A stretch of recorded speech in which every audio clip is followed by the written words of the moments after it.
বিসমিল্লাহির রহমানির রহিম। আসসালামু আলাইকুম রহমতুল্লাহি ওয়া বারাকাতুহু। সো কালকে আফগানিস্তান এবং বাংলাদেশ টি-20 ম্যাচ খেলেছে, প্রথম ম্যাচ।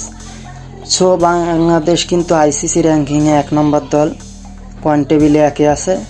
সো তাদের খেলা নিয়ে কিছু বলি। প্রথম যখন খেললো আমার সঠিক জানা নাই, 12 ওভারে 104 রান, 0 উইকেটে।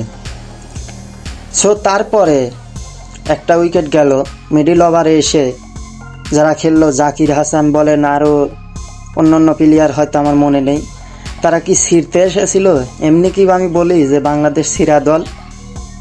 সো মিডিল ওভারে কি তারা ছিঁড়তে এসেছিল? যে কয়জনই এসেছে হাঁস মেরে গেছে, কেউ বা ম্যাচ জিতিয়েছে। অবশেষে কিন্তু নুরুল হাসান সোহান ম্যাচটা জিতিয়েছে, যেভাবেই হোক জিতেছে। একইভাবে কিন্তু বাংলাদেশের নারী দলও একইভাবে ছিঁড়িয়েছে।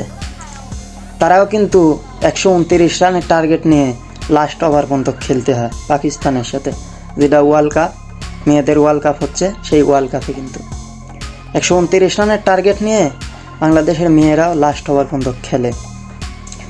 সো বাংলাদেশের ছেলেরাও যেমন ছেড়ে, মেয়েরাও ওই রকমই ছিঁড়বে, এটার ব্যতিক্রমভাবে আর কিছু বলার নেই। সো যাই হোক, আজকে দ্বিতীয় টি-20 দুই দলের জন্য শুভকামনা থাকবে, আফগানিস্তানের জন্য শুভকামনা থাকবে এবং মন থেকে বাংলাদেশের জন্য অনেক অনেক শুভকামনা থাকবে। আজকের ম্যাচটি যেন ভালো খেলবে এই আশা ব্যক্ত করে বক্তব্যটি শেষ করছি এবং বাংলাদেশের ৮৬ দল নিয়ে আশাবাদী আমরা সকল জনগণ। বাংলাদেশের 16 কোটি জনগণ বাংলাদেশের ৮৬ দল নিয়ে আশাবাদী। সো এই আশা ব্যর্থ করে আজকের বক্তব্যটি এখানেই শেষ করছি। আসসালামু আলাইকুম।